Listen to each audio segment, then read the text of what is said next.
بسم اللہ الرحمن الرحیم، السلام علیکم، میں ہوں غلام رسول بھٹی اور آپ دیکھ رہے ہیں SNN نیوز۔ ناظرین کرام، عمران خان جو ہے وہ بالآخر انہوں نے اپنا موقف واضح کر دیا۔ آپ کو پتہ ہے جو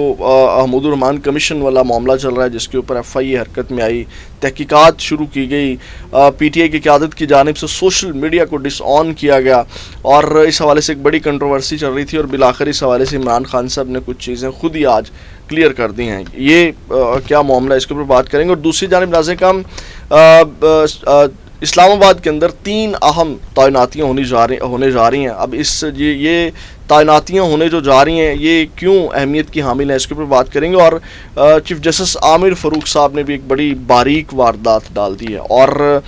سائفر کیس کا انہوں نے فیصلہ دیا، اور سائفر کیس کا فیصلہ دے کر کے ان کے پاس موقع تھا، لیکن اس سائفر کیس کے اندر بھی یہ کس طرح ایکسپوز ہوئے ہیں اس کے اوپر بات کریں گے، اور کون سی باریک واردات ڈالی ہے، کس طرح یہ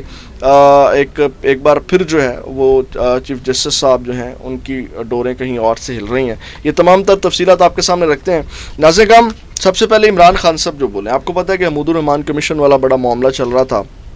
اور اس کے اوپر آپ کو یاد ہے کہ کچھ جو قیادت ہیں انہوں نے کہا جی ہمیں نہیں پتہ کون ٹویٹر ہینڈل ان کا چلا رہا ہے، کہاں سے، انہوں نے کہا کہ یہ باہر سے امریکہ سے جو ہے وہ چلا رہے ہیں اور اس عمران خان کو تو پتہ بھی نہیں ہوتا، ہم ان کے علم میں لائیں گے، ولی محمد خان ہوں، وہ رؤف حسن صاحب ہوں، تمام لوگ۔ لیکن آج ملاقات ہوئی ہے اور آج کچھ صحافیوں نے گفتگو کی ہے۔ آپ کو پتہ ہے کہ 190 ملین پاؤنڈ والا جو کیس چل رہا ہے اس میں تو عمران خان صاحب نے اس میں گفتگو کی۔ انہوں نے کہا کہ ایک تو جو ان کو سہولیات ملی ہوئی ہیں اس حوالے سے انہوں نے لب کشائی کی۔ انہوں نے کہا کہ میں شکایت نہیں کرتا اور چوں کرنے والا نہیں ہوں، مجھے ڈیتھ سیل والی چکی میں رکھا گیا ہے، میرے پاس ایکسرسائز مشین کے علاوہ کوئی سہولت نہیں، روم کولر ساری چکیوں میں لگے ہوئے ہیں، یعنی کہ وہ جو روم کولر کا ایک کل سے لگا ہوا تھا جی روم کولر ان کو ملا ہوا ہے، تو انہوں نے کہا وہ باقی چکیوں میں لگے ہوئے ہیں اور واقعی وہاں پہ روم کولر یعنی کہ جن کی حیثیت ہے یا جو سہتے ملزم ہیں، مجرم ہیں، وہ وہاں پہ لگوا بھی سکتے ہیں۔ اس کے بعد ناظرین کرام، انہوں نے کہا کہ میرے سیل میں اٹیچ باتھ روم بھی نہیں ہے، نہانے کے لیے دوسری جگہ جو ہے وہ جاتا ہوں۔ نواز شریف اور زرداری کو قید کے دوران لگژری سویٹس دیے گئے تھے، ان کے کھانے بھی باہر سے آتے تھے، نواز شریف اور زرداری کے ساتھ ملاقاتوں کا تاندا بندہ ہوتا تھا، مجھے وکلا اور فیملی کے ساتھ صرف آدھا گھنٹہ ملاقات کرنے دی جاتی ہے۔ اس کے بعد ایک صحافی نے سوال کیا، انہوں نے کہا کہ اور عمران خان صاحب جو ہیں وہ اپنی سوشل میڈیا ٹیم کے ساتھ ڈٹ کر کھڑے ہو گئے، یعنی کہ جو چیزیں کی جا رہی ہیں یا اپلوڈ کی جا رہی ہیں، اور آپ کو یاد ہوگا کہ وہ ایز اٹ ان کے پیجز کے اوپر موجود ہیں، ان کو ڈیلیٹ نہیں کیا گیا اور چٹان کی طرح کھڑے ہیں۔ باہر آپ کو پتہ ہے کہ ڈفرینٹ موقف آ رہے ہیں سوشل میڈیا کے حوالے سے، لیکن میں نے بھی آپ کے سامنے رکھا تھا کہ اس وقت اگر واحد اور مضبوط طاقت ہے عمران خان صاحب کی، باقی تو سب کھوٹے سکے، اور وہ ہے مضبوط اور واحد طاقت عمران خان صاحب کی اس وقت سوشل میڈیا ہے۔ سوشل میڈیا یہ بھی کہہ لیں کہ اس میں بھی عمران خان صاحب کی بڑی محنت ہے، سوشل میڈیا ٹیم کو بنانے کے اندر اس میں بھی عمران خان کا ایک پورا ویژن ہے۔ تو ناظرین کرام، وہ اپنی ٹیم کے ساتھ ڈٹ کے کھڑے ہو گئے۔ اس حوالے سے صحافی نے سوال کیا کہ آپ کے ایکس ہینڈل سے ویڈیو پوسٹ کی گئی ہے، کیا آپ کی مرضی سے کی گئی ہے؟ تو عمران خان نے کہا کہ میں جیل میں بیٹھ کر ویڈیو کیسے پوسٹ کر سکتا ہوں، میں اس ٹویٹ کو آن کرتا ہوں لیکن ویڈیو کے حوالے سے انہوں نے کہا کہ جو ویڈیو پوسٹ کی گئی وہ میں نے دیکھی نہیں، اس پر بات نہیں کروں گا، میں ٹویٹ کرنے کا صرف وکلا کو بتاتا ہوں۔ یعنی کہ انہوں نے کہا کہ وہ جو ٹویٹ ہوئی ہے حمود الرحمان کمیشن کے حوالے سے اس کو میں آن کرتا ہوں، لیکن جو ویڈیو ہے اس کو میں نے دیکھا نہیں، تو اس کے اوپر میں کیا بات کروں گا۔ تو یہ انہوں نے بات کی۔ ناظرین کرام، اینکر عمران ریاض کے ساتھ بھی اس وقت بڑا ظلم اور ستم کیا جا رہا ہے، اور وہ ہے کہ آپ کو پتہ ہے کہ وہ حج کے اوپر جانا چاہ رہے تھے۔ اس حوالے سے بھی ایک تو چیف جسٹس صاحب نے، میں نے آپ کو بتانا ہے جو انہوں نے باریک واردات ڈالی، اور یہ بھی جسٹس عامر فاروق صاحب نے ایک کہہ لیں کہ ایک ایسا فیصلہ دیا ہے جس میں جسٹس عامر فاروق صاحب مزید ایکسپوز ہوئے ہیں۔ وہ یہ ہے کہ عمران ریاض آپ کو پتہ ہے جب باہر جا رہے تھے تو ان کو روک لیا گیا، ان کا نام دوبارہ PCL میں ڈال دیا گیا، اور اس کے بعد انہوں نے کیونکہ وزارت داخلہ کے انڈر آتی ہیں چیزیں، تو وزارت داخلہ کے خلاف انہوں نے جب رجوع کیا اسلام آباد ہائی کورٹ سے جسٹس عامر فاروق کی عدالت سے, تو انہوں نے, اب دیکھیں جس کے ساتھ میرا پھڈا ہے وہ وہی جو ہے وہ کیسے مسئلے کا حل نکال سکتا ہے, تیسرا بندہ ہی جو ہے وہ مسئلے کا حل نکال سکتا ہے. اسی لیے عدالتیں بھی بنی ہوئی ہیں کہ ہم عدالتوں کے پاس سے انصاف لینے جائیں. لیکن ذرا آپ یہاں دیکھیے گا جسٹس عامر فاروق صاحب نے کیا کیا ہے, یعنی کہ عمران ریاض وزارت داخلہ کے خلاف ہی گئے کہ جناب وہ میرا نام انہوں نے ڈالا ہوا ہے اور وہ باہر نہیں جانے دے رہے, تو جسٹس عامر فاروق صاحب نے ان کا کیس وزارت داخلہ میں بھیج دیا کہ جناب یہ وزارت داخلہ ہی دیکھے گی کہ آپ نے جانا ہے یا نہیں جانا. تو اس کے بعد عمران ریاض ٹویٹ کرتے ہیں, وہ کہتے ہیں کہ لمبے عرصے انتظار کے بعد مجھے فیصلہ ملا کہ میرا حج کا سفر اسی وزارت داخلہ کی مرضی سے مشروط ہے جس کے خلاف میں عدالت گیا تھا, وہی وزارت داخلہ جس نے مجھے حج پر جانے سے روک رکھا ہے. پھر انہوں نے آج ایک پوسٹ کی اور تصویر لگائی. انہوں نے کہا کہ یہ کیپٹن ریٹائر خرم آغا سیکٹری ہیں داخلہ ہیں جنہیں عدالت نے میرے حج سے متعلق احکامات جاری کیے ہیں, مگر لگاتار رابطوں کے باوجود ابھی تک عمل درآمد نہیں ہوا. یعنی کہ کوئی رابطہ, مسلسل ان سے رابطہ کرنے کی کوشش کی جا رہی ہے اور کوئی رسپونڈ جو ہے وہ نہیں آ رہا. آج عمران ریاض کے حوالے سے جو ہے وہ نیب میں ایک رپورٹ جمع کروائی ہے اور اس کے حوالے سے انہوں نے کہا کہ عمران ریاض کے خلاف نیب میں کوئی انکوائری زیر التوا نہیں. نیب نے لاہور ہائی کورٹ میں یہ جواب جمع کروایا اور جسٹس شہرام سرور چودھری نے صحافی عمران ریاض کی درخواست پر سماعت کی اور نیب اور ایف آئی اے نے عمران ریاض کے خلاف کیسز کی تفصیلات جو ہیں وہ پیش کی, جس میں جو ہے وہ نیب میں کوئی انکوائری نہیں چل رہی لیکن ایف آئی اے میں ایک مقدمہ اور ایک انکوائری چل رہی ہے. تو یہ ناظرین کام آپ دیکھیں کہ کس طرح یعنی کہ اب اس کے اوپر کیا کہا جا سکتا ہے, اس کی جتنی مذمت کی جائے کام ہے کہ ایک شخص حج کرنے کے لیے جانا چاہ رہا اور ایک مسلسل کوششوں کے اوپر لگا اور اس کو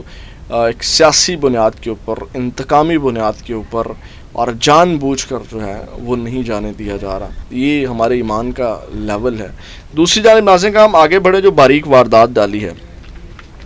چیف جسٹس عامر فاروق صاحب نے. آپ کو یاد ہے کہ طارق محمود جہانگیری صاحب, جسٹس طارق محمود جہانگیری صاحب ڈٹے ہوئے تھے,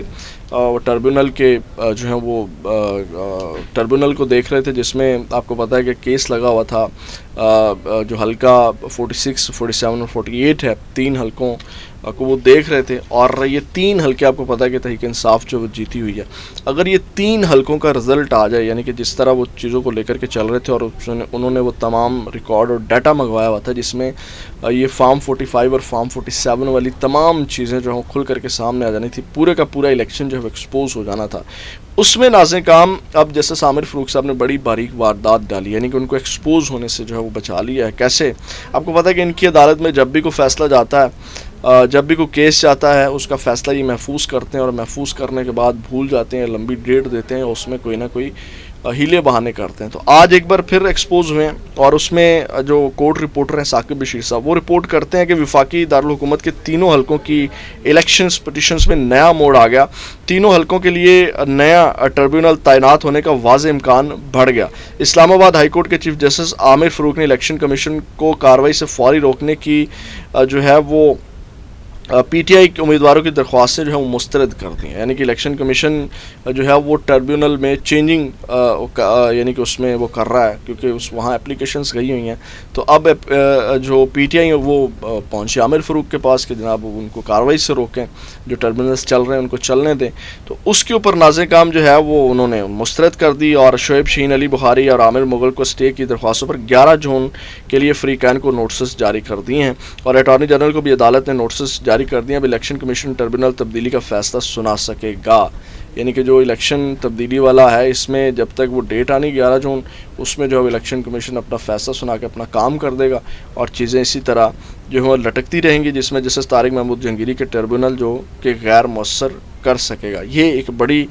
باریک واردات جو ہے وہ ڈالی گئی ہے چیف جسٹس عامر فاروق کی جانب سے. اس سے پہلے ناظرین کا میں نے جو بات کی تھی کہ سائفر کیس کا جو فیصلہ آیا جس میں عمران خان صاحب شاہ محمود قریشی کو بری کیا گیا ہے, اس کے اندر میں ایک چیز ایڈ کرنا چاہتا ہوں. شاید یہ جملہ, یہ پوائنٹ کسی کی طرف نہ, کسی کے ذہن میں نہ آیا ہو. اصل میں جو عمران خان صاحب اور شاہ محمود قریشی کو اس میں بری کیا گیا ہے, یہ کیس کرنے والوں نے جو ہے وہ کہہ لیں کہ اپنے سے خود نہ پھنسیں, اس سے جان چھڑوائی ہے. بظاہر وہ لگ رہا تھا کہ جیسے عامر فاروق صاحب نے پتہ نہیں کیا تیر مار دیا, کیونکہ آپ کو پتہ ہے کہ وہ اس کی جو میٹنگز ہوئی تھی نیشنل سیکورٹی کمیٹی کی، اس میں بھی آپ کو پتہ ہے کہ ڈیموش کیا گیا تھا، اور باقی تمام معاملہ آپ کو پتہ ہے کہ اس میں خود یہ پھنسے تھے، اسی لیے آپ کو پتہ ہے کہ سائفر کیس بھی پیش نہیں کیا گیا۔ عمران خان صاحب کو جو سیاسی کیس بنا کر کے اس کو ڈیلے کر کے جیل میں رکھنا تھا، وہ مقصد پورا کر لیا۔ تو عمران خان اور شاہ محمود قریشی کو اس کیس میں بری کر کے جو ہے وہ کیس بنانے والوں نے اپنے گلے سے اپنے سر سے بلا ٹالی ہے، یہ آپ نے بات یاد رکھنی ہے۔ اب ناظرین کرام، جو اہم تعیناتیاں ہونے جا رہی ہیں، 3 بڑی اہم تعیناتیاں اسلام آباد سپریم کورٹ کے اندر، وہ سپریم جوڈیشل کونسل کا آج اجلاس ہوا، جس میں چیف جسٹس قاضی فہد عیسیٰ کی زیر صدارت جو ہے وہ اجلاس ہوا۔ آپ کو پتہ ہے کہ سپریم کورٹ کے اندر 3 اسامیاں خالی ہیں، جس میں ججز جو ہیں وہ رکھنے ہیں۔ تو اب وہ 3 ججز جو ہیں اس میں جو ہے وہ chief justice Lahore high court Malik Shahzad کو لیا گیا ہے، اور اس کے اوپر اگر میں بات کروں، جو chief justice Lahore high court کو لیا گیا ہے کیونکہ وہ بھی میرٹ کے اوپر فیصلے کر رہے تھے اور تمام چیزیں چلا رہے تھے، تو ان کو بھی سپریم کورٹ بلانے کا مقصد کہا جا رہا ہے کہ یہی ہے کہ جناب وہ جو ڈٹے ہوئے تھے وہ جو ہے وہ یعنی کہ ان کو وہاں لا کر کے وہ تمام چیزیں جو ہیں وہ کنٹرول کی جائیں۔ لیکن اس حوالے سے بھی تحفظ کا اظہار کیا جا رہا ہے کہ وہ سپریم کورٹ میں ڈٹ جائیں، اور جو بعد میں یہاں پہ جو جج ہے وہ بھی اگر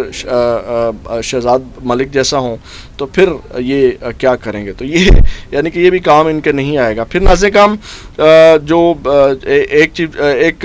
جو چیف جسٹس صاحب نے لیا وہ سندھ ہائی کورٹ سے عقیل عباسی اور لاہور ہائی کورٹ کے